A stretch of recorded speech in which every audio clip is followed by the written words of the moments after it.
it almost feels like nothing can hurt me musically now, which is, I know, a strange phrase. Most people would assume music can't hurt you, but it hurt me a great deal.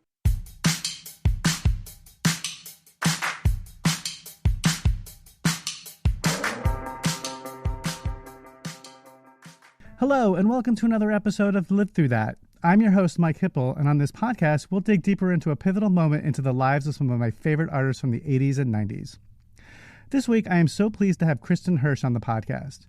Anyone who even casually knows me knows how much I love her band, Throwing Muses, and all of her solo work. I first fell in love with them back in 1988, and I'm really pleased to have her on the show today. She's also written several books, including one of my all-time favorite memoirs, Rat Girl. Being a podcast about pivotal moments, we started off talking about how, at our ages, one has so many different pivotal moments.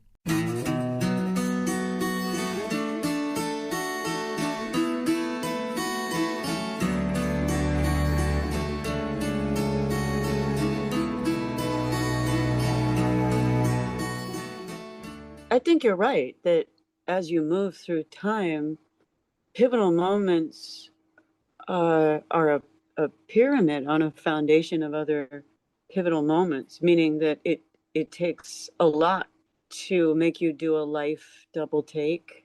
And I'm not sure you could acquire this sort of wisdom without the knowledge earned earlier on when you weren't sure what was hitting you. So I think without my initial, I guess, burst into music, which was for me a car crash that left me in a wheelchair for a long time, and I had a concussion. I was in the hospital and all this stuff that goes along with a heavy duty car crash. But I began hearing the music that I had been writing in my head with an alternate personality. Before that, even the sound of the music was just heard by the other side of me.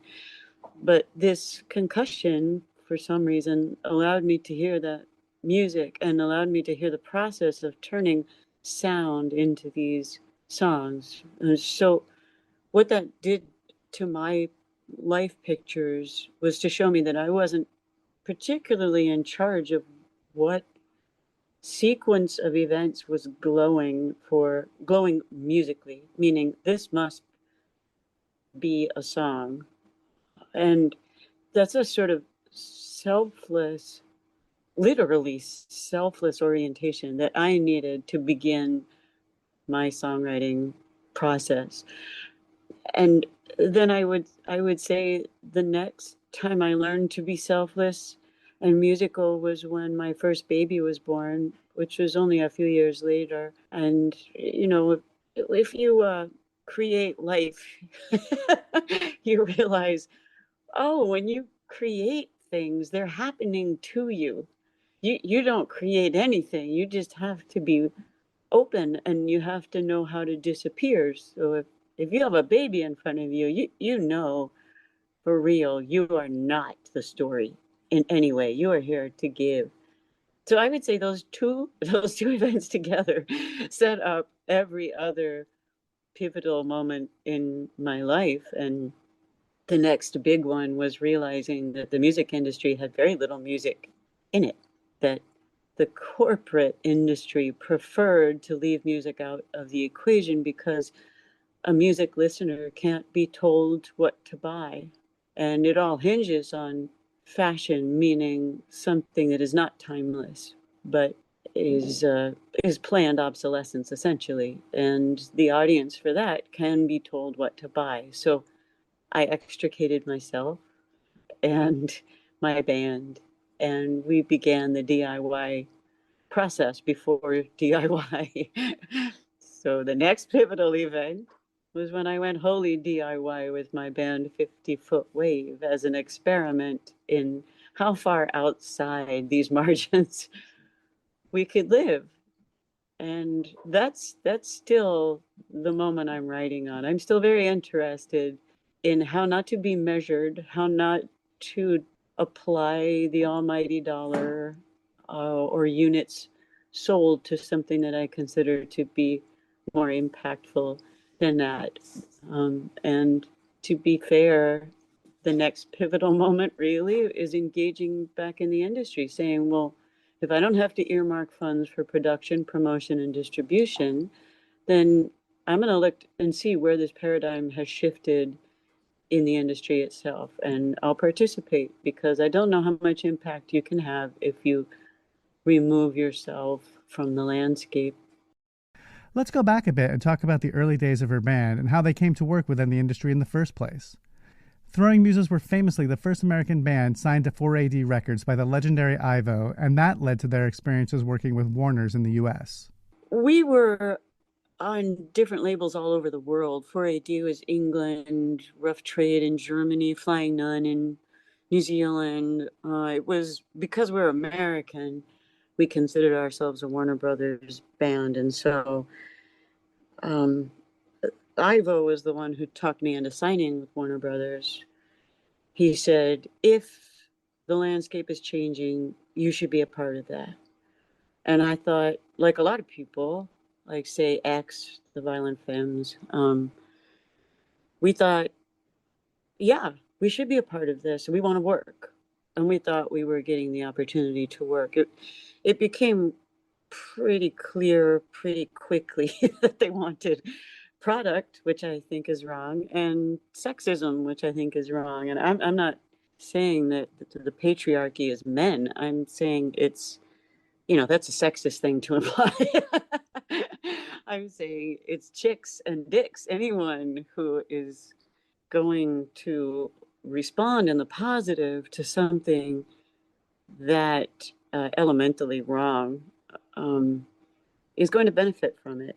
And I don't think music and ego are ever in the same room together. And so you see that in the vanity play that is the industry, and not across the board, of course. There's so many humans in the entertainment industry. There's just not a ton of humanity.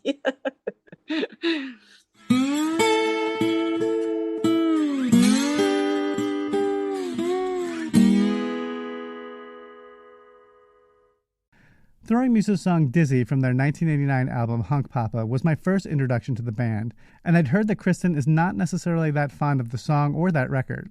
I wanted to ask her about this because, for me, this was the gateway drug that led me to dig out all of their earlier records and really become a fan. I like that, and I'm totally willing to hear that. That's what a single is supposed to do. And Dizzy, I didn't write it. My father wrote it, and it was good in his hands. It was a joke to us.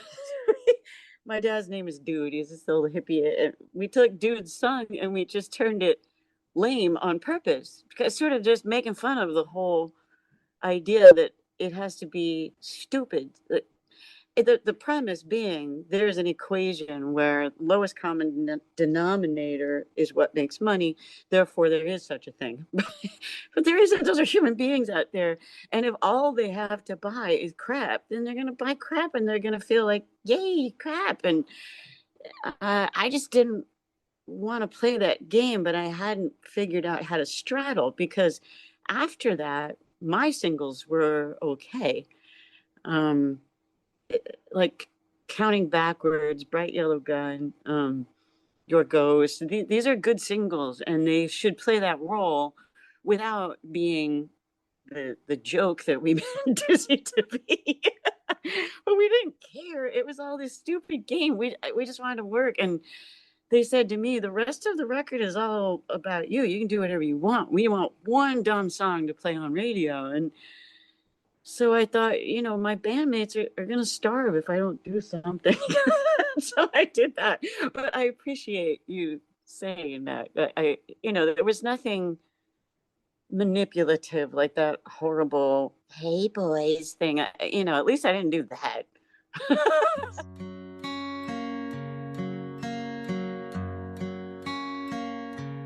Kristin gave Warner Brothers her first solo record, Hips and Makers, in exchange to release her from her contract. They released Your Ghost as the single, with background vocals by Michael Stipe. There was a single because Michael Stipe sang on it. It's not a single. If you listen to the song,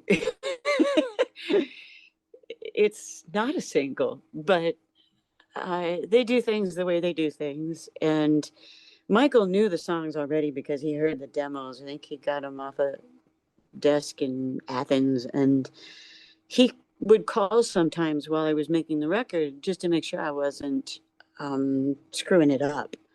And while he was talking once, I was recording Your Ghost, and I was having trouble with the cello, which I had assumed, having grown up in a rock band, that it was like a lead bass, right?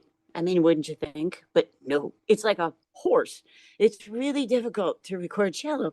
It's so textural and wide-bodied. It has a barrel chest, and the air going into my mics, I couldn't place the mic the right way, and it was just sounding really scary, just frightening. And the song was so spacious that I couldn't scare people any more than I was already scaring them with the letter, that awful song.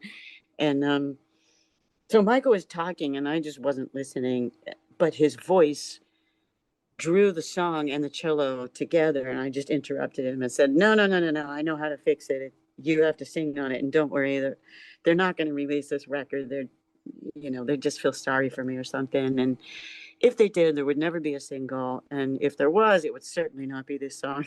Poor Michael. He had to do a freaking video with me, the poor man. But I was just playing New York just a short time ago, and he was actually in the audience singing his parts. He probably thought I was going to call him on stage, but I didn't know he was there, and I couldn't hear him from the stage. So he was just weirding out the audience members around him. But poor Michael is still having to sing that stupid song. But why did Michael think that she was going to screw up the song? Most people would screw it up on purpose. That's what production is.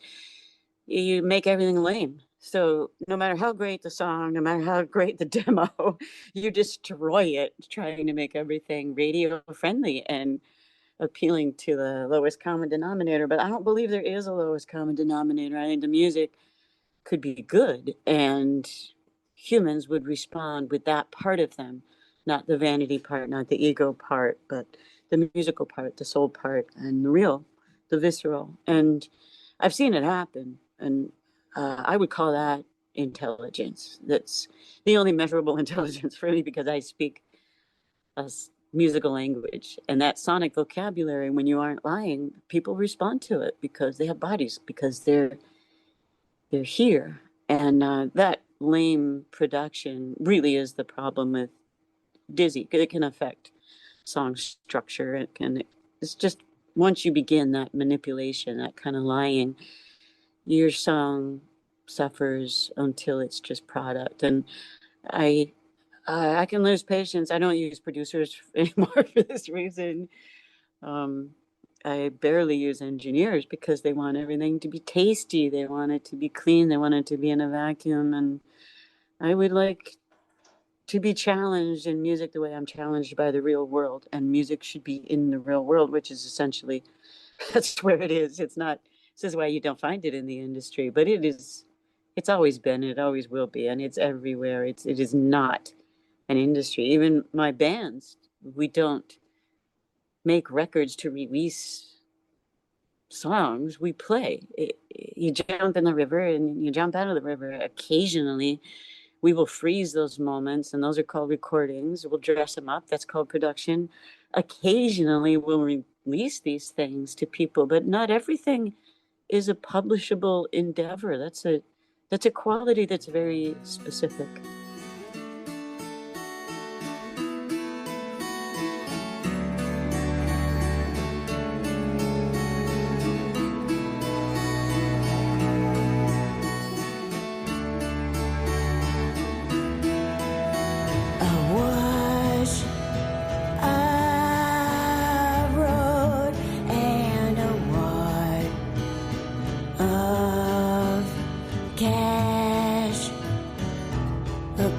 Salt, bite your tongue. That isn't all. I've seen Kristin solo or with the Throwing Muses live several times, and I can't help but always think what a magnetic performer she is. It seems like she's often on the road, and I wanted to ask her about this. I used to just want to play for the sky or something.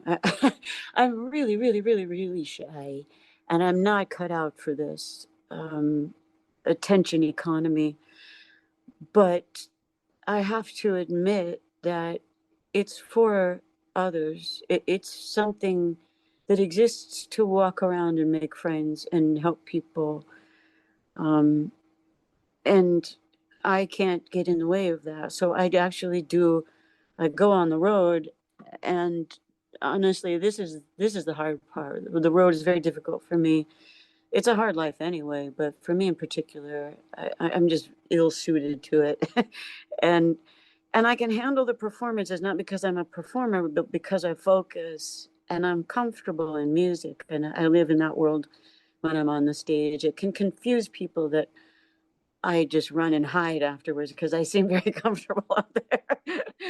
But that's because I live in music. That's the only place I know what the hell is going on.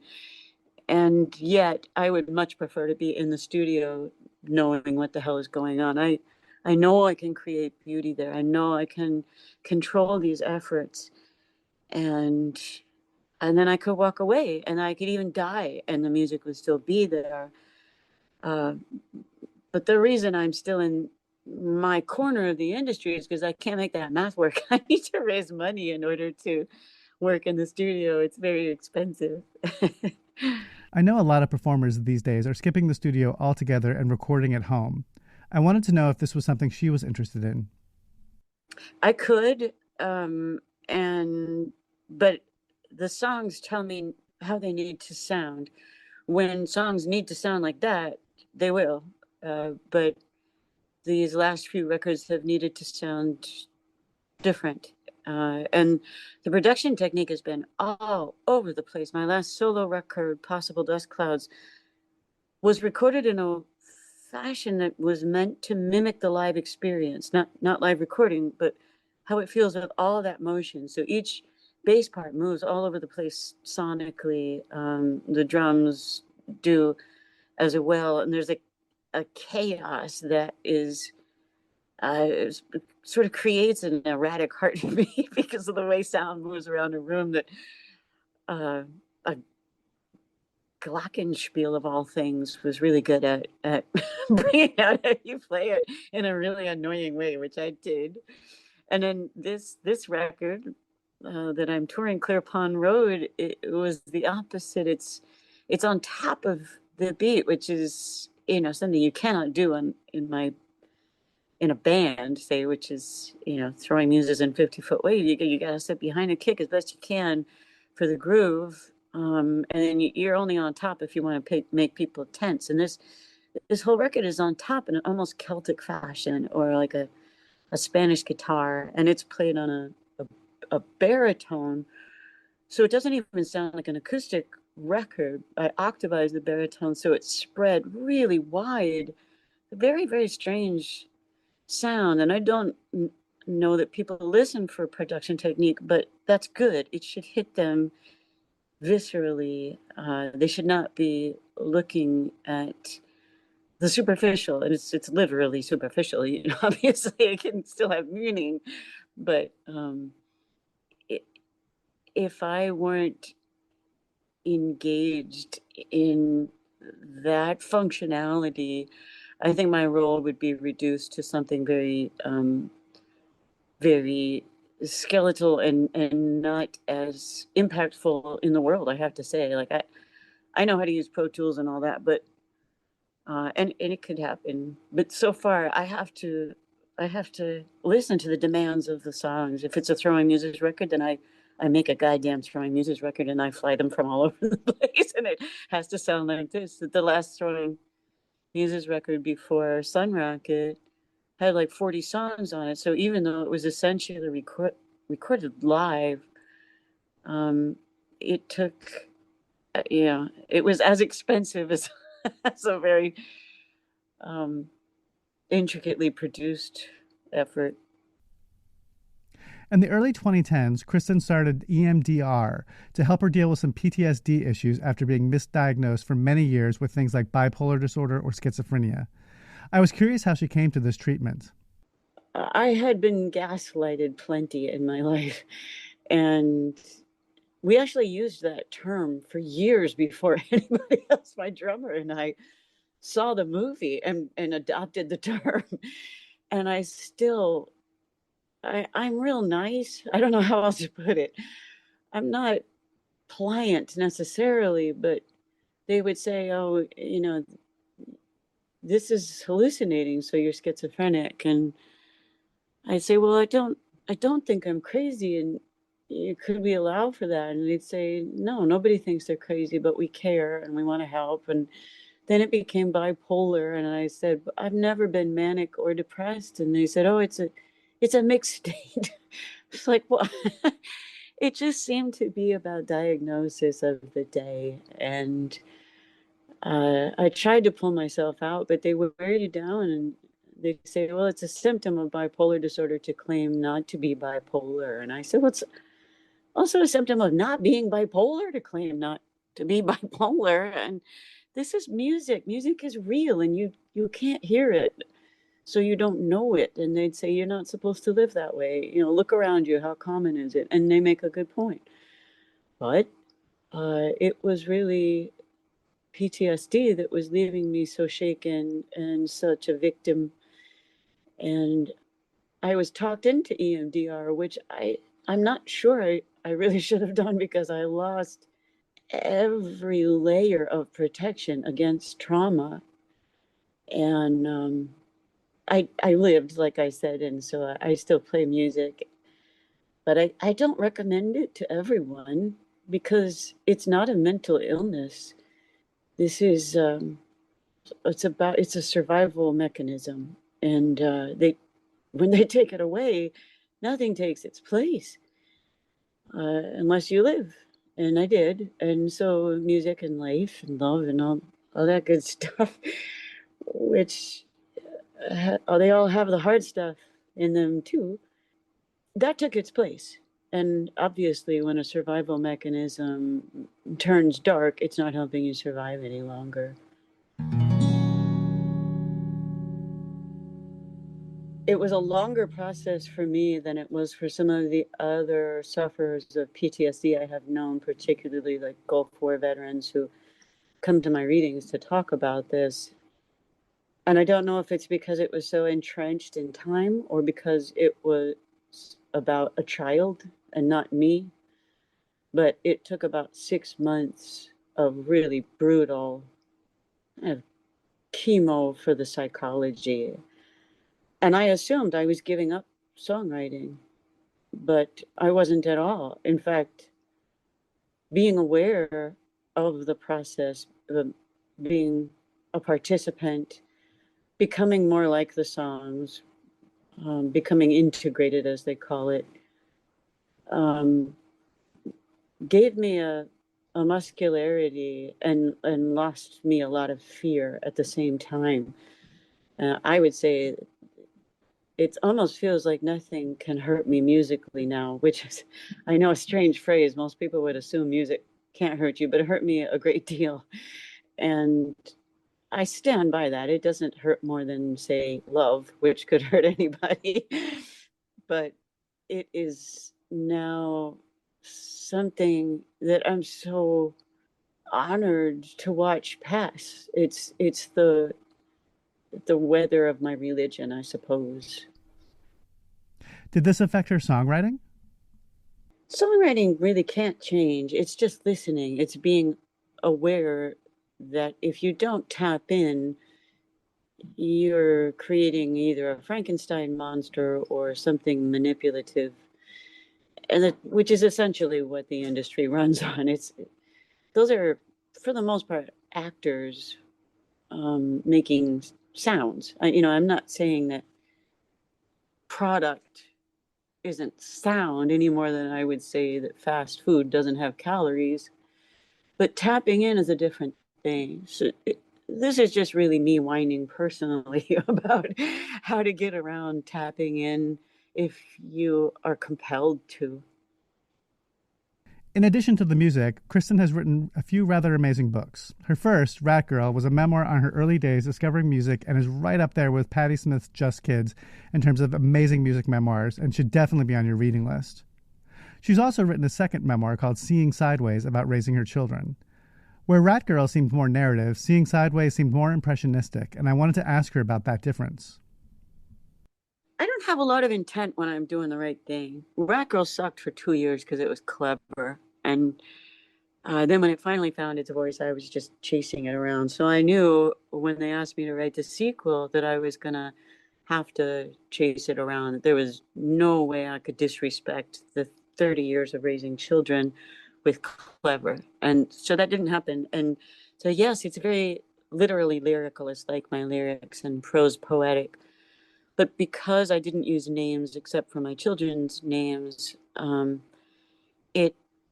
it sounds like a device that might be frustrating, but in fact, I found it very freeing because no qualitative demands need to be made on the speaker, on the city, on the timeline.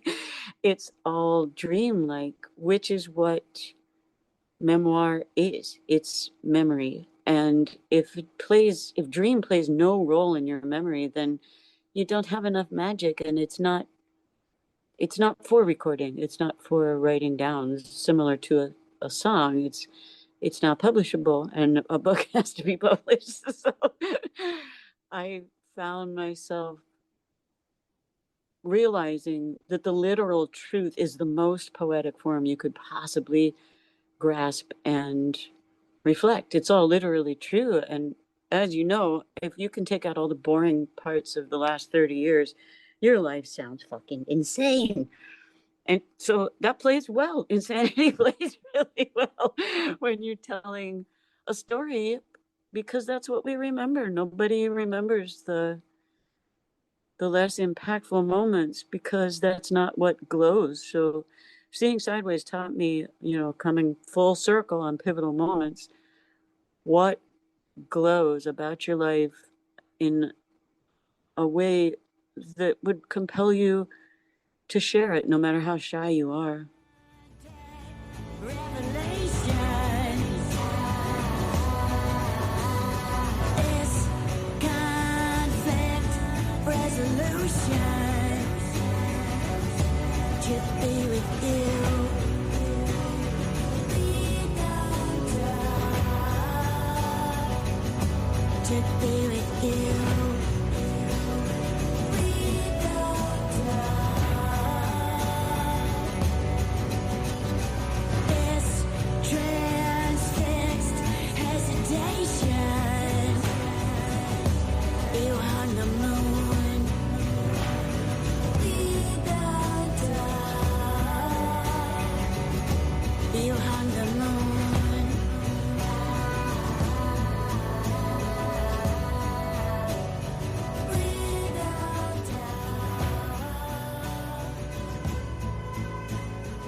Kristin's latest album, Clear Pond Road, is out now and available wherever you get your music.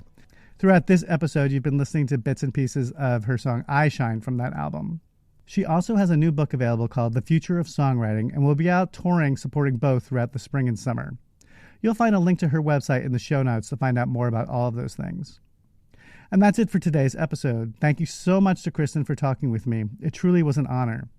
And a quick reminder that you can buy my book on 80s musicians and where they are today, 80s Redux, and its sequel, Live Through That, on 90s artists, wherever you buy your books. And if you like this show, please leave a review where you're listening. It always helps others find us.